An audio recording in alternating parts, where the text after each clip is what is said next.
नमस्कार प्रियजन, मेरा नाम पूजा भूटानी है। मैं अपने चैनल यूनिवर्सल लॉ में आप सबका तहे दिल से स्वागत करती हूँ।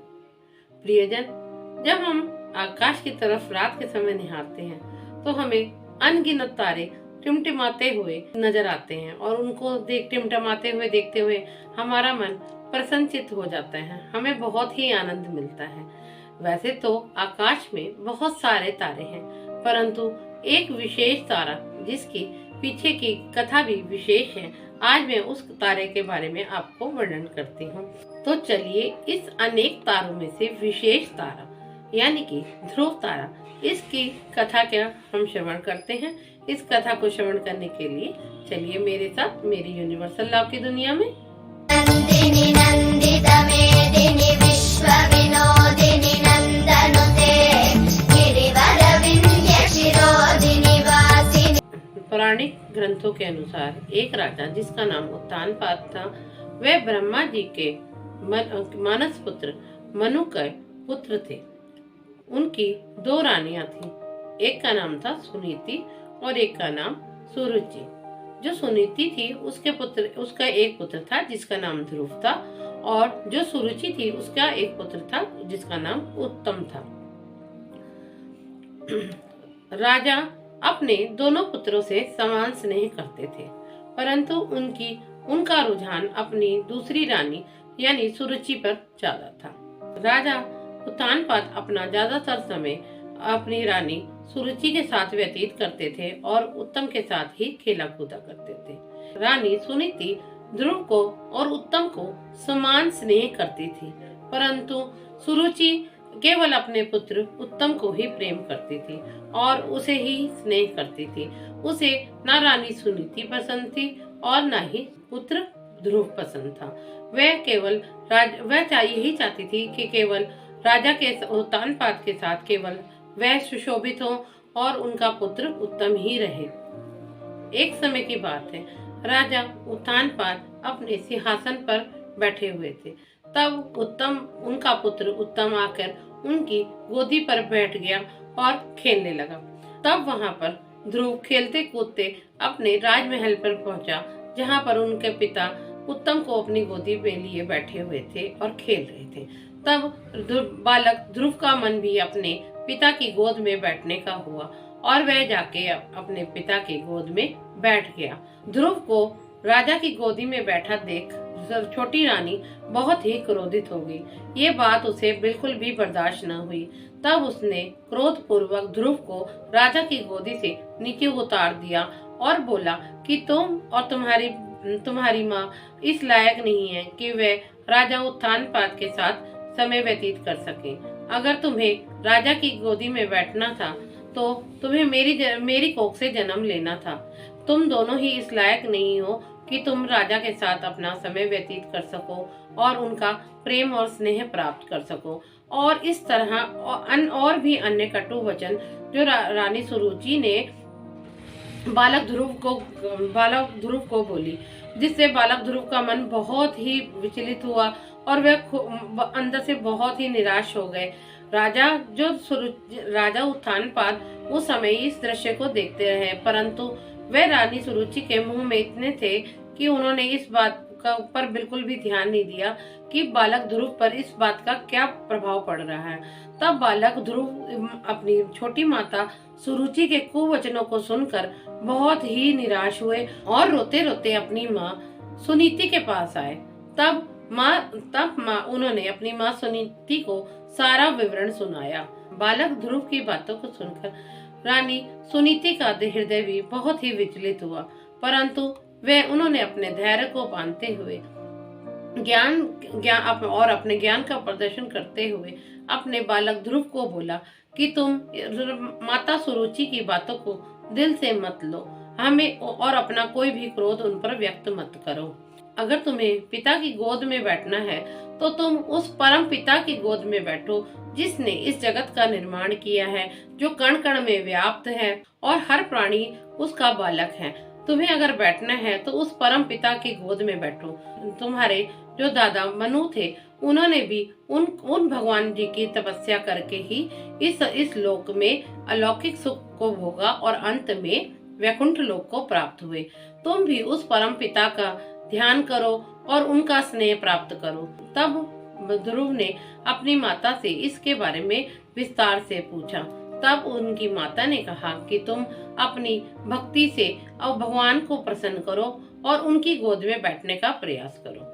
ऐसी बातों को सुनकर जो बालक ध्रुव था वह दृढ़ निश्चय हो गया कि वह अब एक दिव्य गोद में बैठेगा और वह परम पिता परमेश्वर को अपनी तपस्या से, अपनी भक्ति से जरूर प्रसन्न करेगा। तब ऐसा कहके वह माँ से आज्ञा लेके तपस्या के लिए जाने लगे। पहले तो रानी सुनीति ने उन्हें रोकना चाहा, परंतु जब बालक ध्रुव के दृढ़ निश्चय को देखा तो उन्होंने उनको वन में जाने के लिए और तपस्या करने के लिए आज्ञा दे दी। तब बालक ध्रुव भगवान की खोज में वन की तरफ चले गए और भगवान को खोजने लगे। तब मार्ग में उन्हें देव मुनि नारद जी मिले। तब देव मुनि नारद जी ने उनसे प्रश्न किया कि बालक तुम वन में क्यों भटक रहे हो। तब बालक ध्रुव ने नारद जी को बोला कि मैं परम पिता परमेश्वर को प्राप्त करना चाहता हूँ, उन्हें अपनी तपस्या और भक्ति से प्रसन्न करना चाहता हूँ।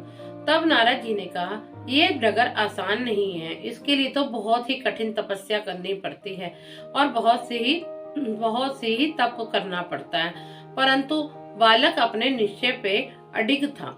उसने नारद मुनि जी से प्रार्थना करी कि वह उनसे कोई मार्ग दिखाएं ताकि वे परम पिता परमेश्वर को प्राप्त कर सके। तब नारद जी ने बालक की दृढ़ निश्चितता को देखते हुए उसको भगवान विष्णु का मंत्र ओम नमो भगवते वासुदेवाय का मंत्र का ज्ञान दिया और कहा कि इस मंत्र के जाप से ही तुम्हारा कल्याण होगा, तुम इसी मंत्र का जाप करो। ऐसा कहकर नारद मुनि जी जो थे वे वहां से चले गए। बालक ध्रुव वन वन भटक रहा है और भगवान की तलाश में है, ये खबर उन्होंने राजा उत्तानपाद को दी। ये जब राजा उत्तानपाद को इस बात का पता चला कि उनका बालक वन वन भटक रहा है तब उन्हें बहुत ही दुख हुआ, परंतु नारद जी ने उन्हें धैर्य बांधाते हुए बोला कि तुम्हारा बालक दृढ़ निश्चयी है, वह परमात्मा को अवश्य प्राप्त करेगा, इसलिए तो धैर्य रखो। नारद मुनि जी के मुख से ऐसे वचनों को सुनकर राजा उत्तानपाद निश्चिंत हो गए। उधर बालक ध्रुव जिसे भगवान को परम पिता परमेश्वर को प्राप्त करने की लालसा थी, वह अपनी श्रद्धा और भक्ति के साथ तप में जुट गया और दिन रात ओम नमो भगवते वासुदेवाय, ओम नमो भगवते वासुदेवाय का जाप करने लगा। पहले तो वो दो दिन बाद या 3 दिन बाद कुछ फल का सेवन करता था। वो समय बीतने के साथ साथ उसने 5 या 6 दिन बाद वह पत्तों का सेवन करने लगा और कुछ समय बाद तो उसने अन्न जल बिल्कुल त्याग दिया। आंधी तूफान हर तरह की जो विपदा आई उसे धैर्य पूर्वक उसने सहन किया और अपने 5 महीने की कड़ी तपस्या करी और परमात्मा को खुश करने का प्रयास किया।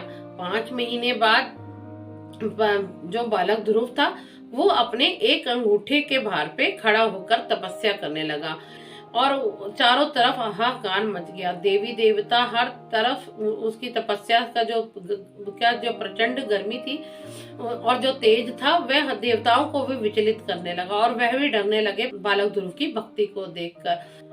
सभी देवी देवताओं ने ब्रह्मा जी से कहा कि जो बालक ध्रुव है उसकी तपस्या से तीनों लोक में जो उसकी तपस्या की गर्मी है वो तीनों लोक में फैली हुई है जिसे वह सहन नहीं कर पा रहे और उसकी तपस्या को देख के लगता है कि वह उनका स्थान भी ले लेगा।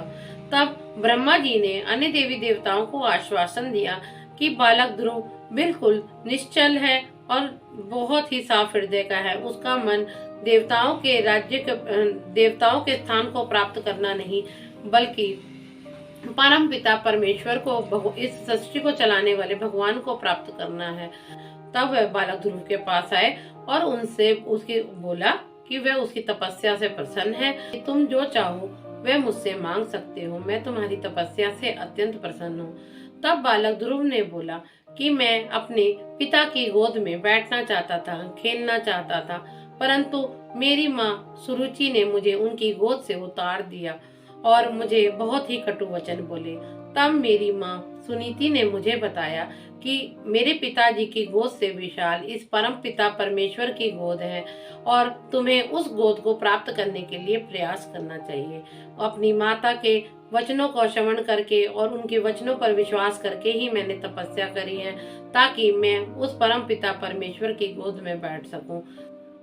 तब बालक के मुख से ऐसे वचनों को सुनकर भगवान विष्णु जी ने उसे स्नेह पूर्वक अपनी गोदी में बैठा लिया। तब भगवान विष्णु ने बालक ध्रुव को बोला कि ब्रह्मांड मेरा ही अंश है और आकाश मेरा ही अंग है, तो मैं तुम्हें आशीर्वाद देता हूँ कि तुम एक दिव्य तारे के रूप में ध्रुव तारे के नाम से प्रसिद्ध होकर इस आकाश में स्थापित होगे।